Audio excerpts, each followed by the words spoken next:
Hey guys, welcome back to the Mr. Fix-It channel.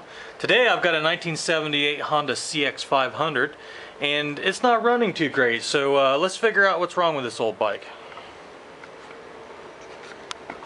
So the history I got on this bike is the owner bought this, and I believe in non-running condition, and took it to a mechanic, and it stayed at the shop for a considerable amount of time.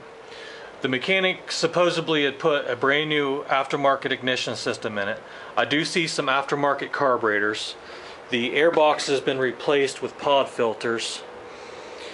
I was told that the cooling system is leaking, and I do see some oil leaking onto the floor. So I'm just going to check the oil here. That's usually where I start. Oh my god, oil's just pouring out of there. Okay, so it's got it's got way too much oil in it. So we're gonna have to get some of that oil drained out of there. Let's see what we got. We got electric, yeah, we got a headlight, we got oil light, neutral light.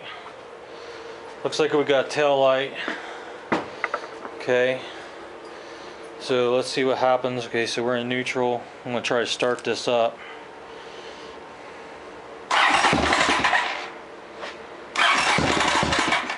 Let's try a little choke.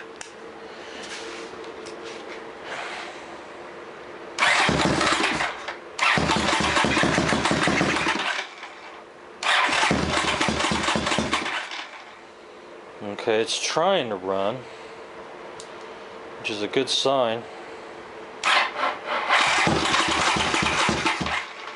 Alright, the battery sounds kind of weak. I did charge this for a little while, but I may have to charge it some more. Ooh, that was interesting. When I turned the key off, it sounded like it fired. Okay. So yeah, let me see if I can get this thing fired up and run a little bit longer, and we'll go from there. Alright, I got the battery charged up a little bit now. I got it hooked up to the bottle.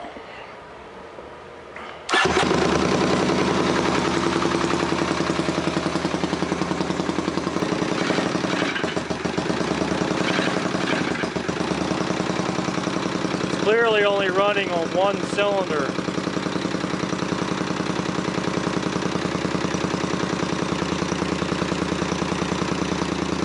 So I need to figure out if it's a spark issue or if it's a fuel issue. Pretty sure it's a spark issue because that boot does not plug down on there, and I didn't hear the snapping of the spark when I pull that off. So let's check for spark.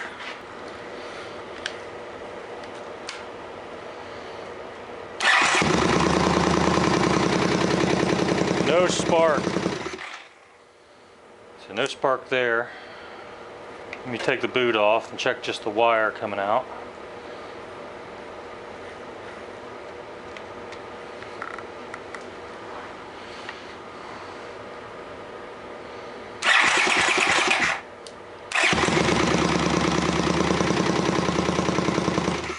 No spark. There was one spark.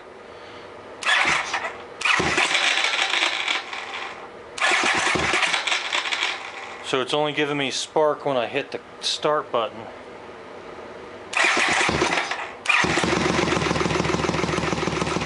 I'm gonna open up this spark unit here and see what's going on inside.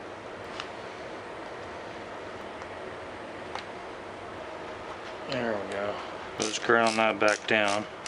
I only see one of them flashing.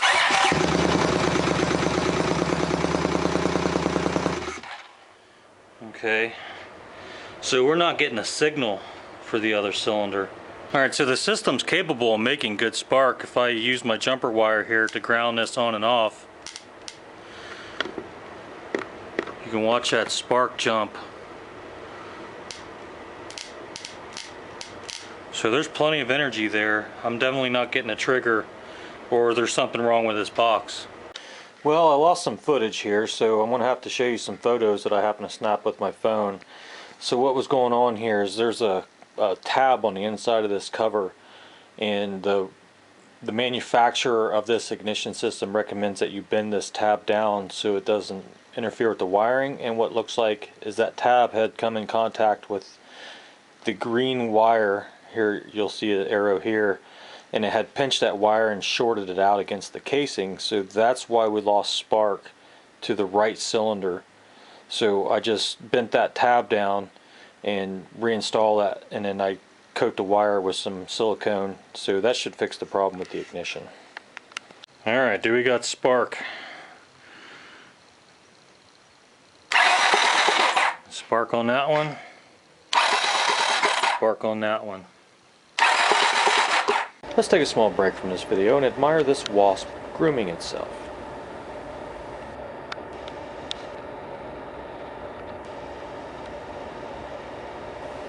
Okay, now we'll return to the regularly scheduled program.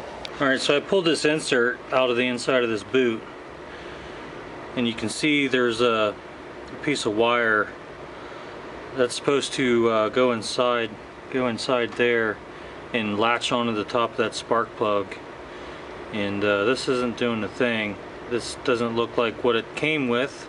This might have been a previous attempt at a repair, but what I'm going to do is I found this out of another NGK spark plug boot. I'm just going to steal the wire off of this since these parts aren't the same. So I'm going to swap that over to there.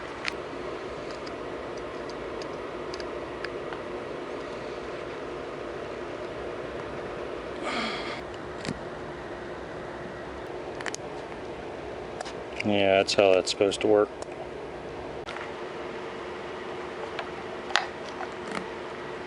That's better. There's some coolant leaking out of here, so I'm going to have a look and see what's going on.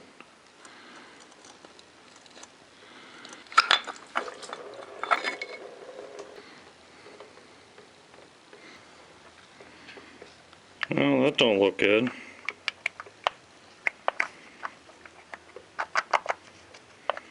Don't think that's supposed to be loose like that.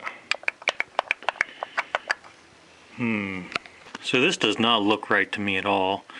There's silicone sealant in here, and this oil seal here, or water pump seal, does not look like the correct one for some reason.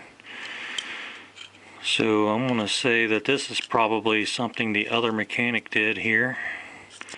So I'm just going to scrape some of the silicone off of here and see what the heck is going on. So I searched everywhere all over the internet to find this water pump impeller. If you can see closely in the center there where there's splines, the splines are wore out, and the casement, but the housing that goes over that, it's got wear marks in it too where the water pump impeller has been grinding against it. There were some parts missing behind this and some parts installed incorrectly onto this impeller, and that was what caused the damage. So not being able to find the part anywhere readily available, I ended up finding a whole other engine to replace this water pump impeller. So hopefully the new engine's got the right part in it that's in good shape that we can use. So I'm going to head out and do that now. Well, I'm off to go pick up a spare engine for the Cx500. So yeah, let's get in here and get on the way.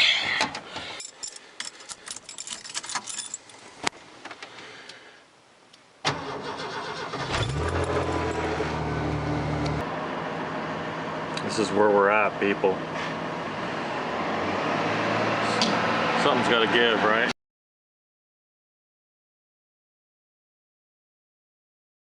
Alright, now I got to try to get this wrong seal out so I can get the right seal in. And hopefully there's no surprises behind here.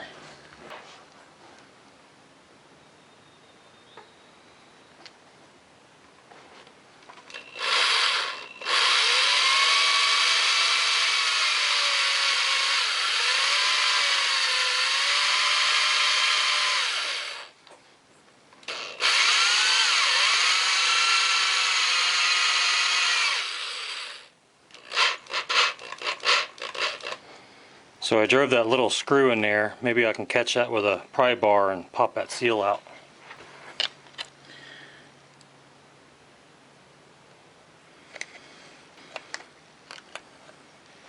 Well, everything looks okay inside there. So get the new seal in. I'm going to take this chisel and I'm going to try to gently pry this metal cup out of here.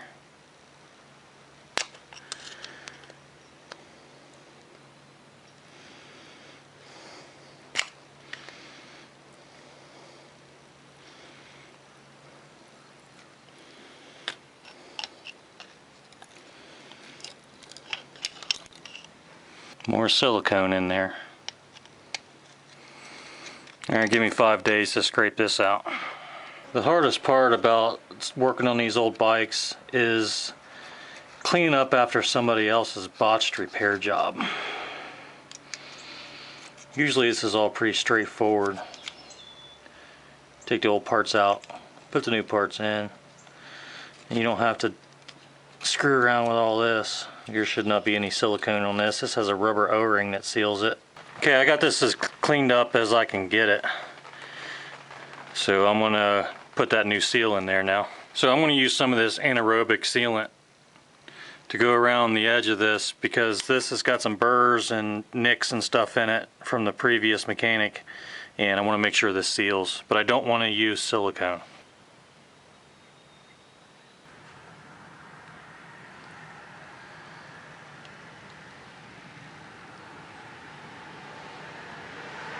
That should not have went in there that easy.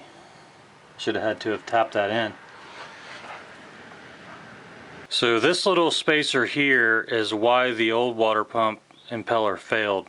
It goes on right there. That was missing. I added a dab of silicone grease to this ceramic disc. I annealed this copper washer.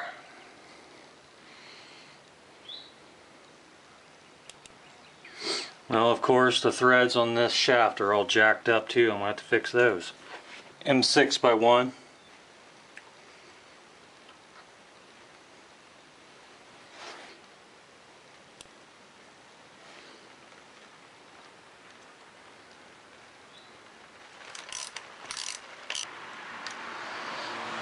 So the original part is broken here. I'm not sure what happened.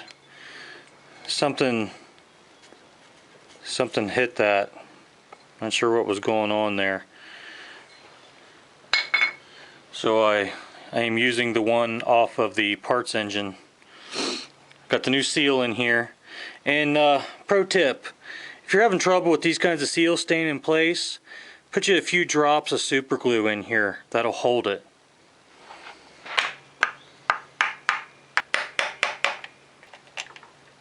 A little bit of lube on this O-ring.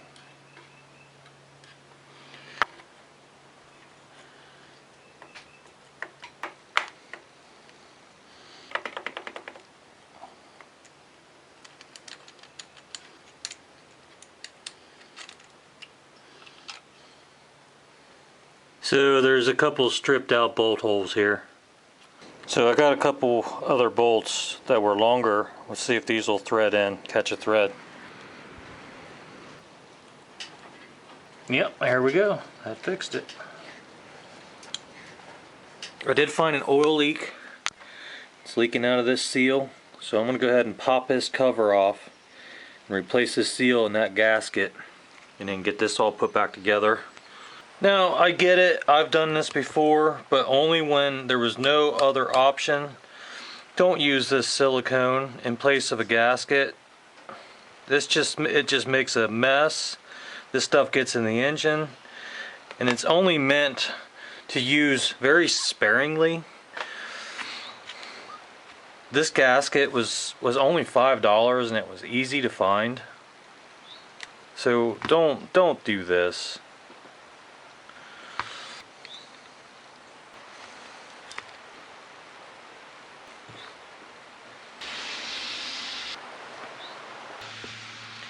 Just get right up underneath the lip of that.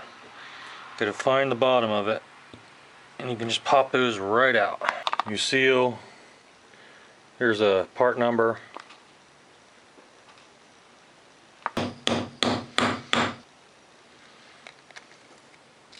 Don't forget to put some oil on your seal.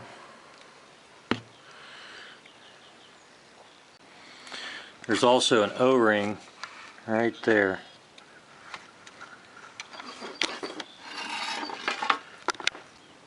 A little dab of grease just to hold the O-ring.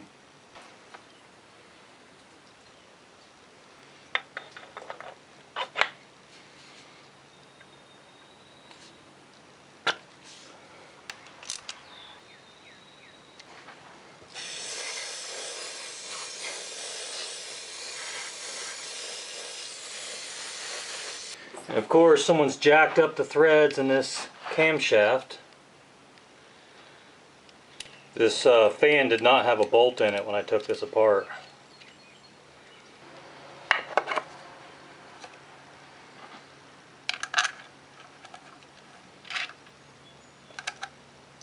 Alright, so the coolant that came out of this kind of looks like melted jello. That's disgusting. So I'm going to flush the radiator out real good. So this inlet pipe here is pretty crushed. So I'm going to do my best to try to straighten this thing back out.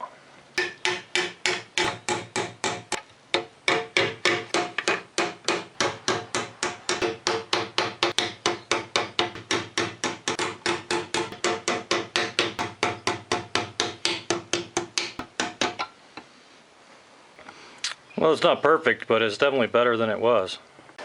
I got this battery on charge. I think his battery's shot. So while that's charging, I'm going to go ahead and top this thing up with some water. That way if it leaks, it's just water leaking. And that'll give it a chance to flush it out.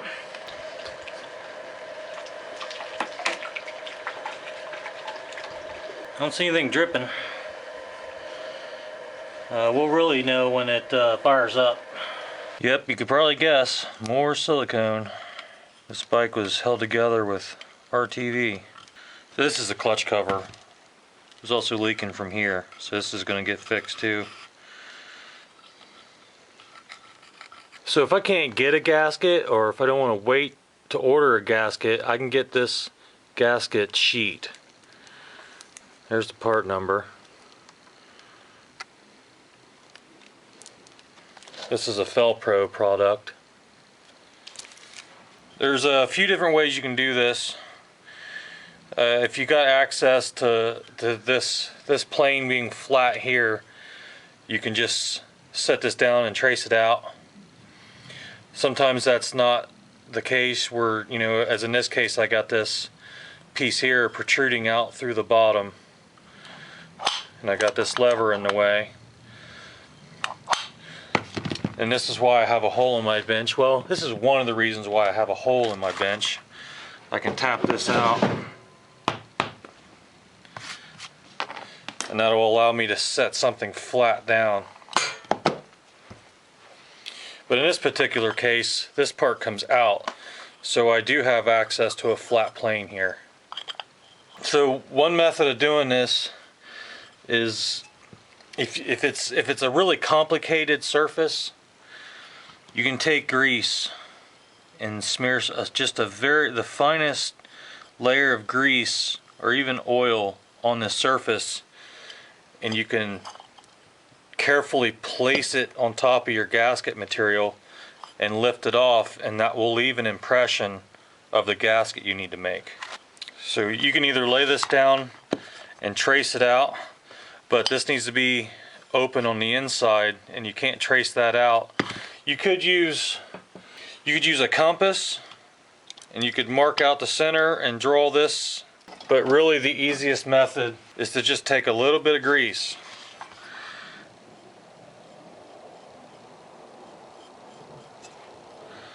Smear some grease all along this. And you can take your part and very carefully place this against your gasket material.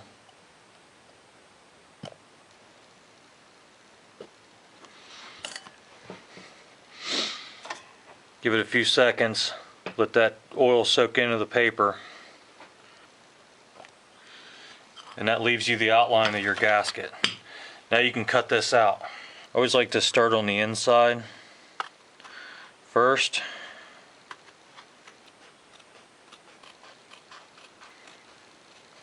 Now I'm going to take a hole puncher and punch these holes out.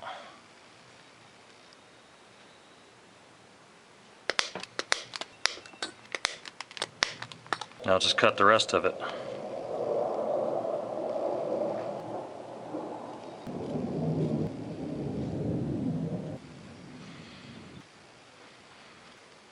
And then there's your gasket. I feel like I spend a lot of my time working on this stuff, scraping off old silicone RTV. I have seen oil pickup screens filled with RTV that have destroyed engines. It is not good. Don't do this to your bike.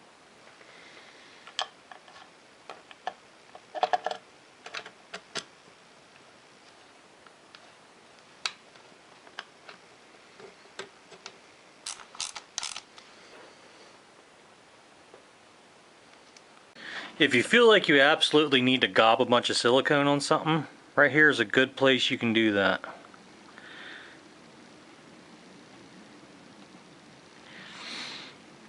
I'm also going to put a little dab on that one green wire down in here that was pinched.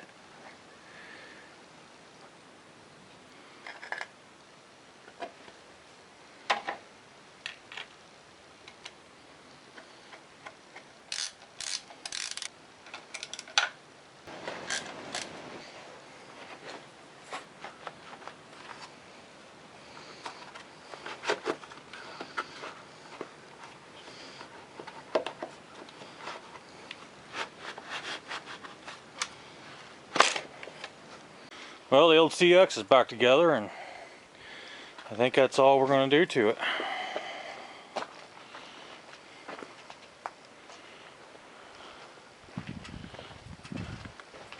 Well guys, I think that's it for this episode. If you like this video, please give it a thumbs up, consider subscribing, and I'll catch you on the next one. Thanks for watching.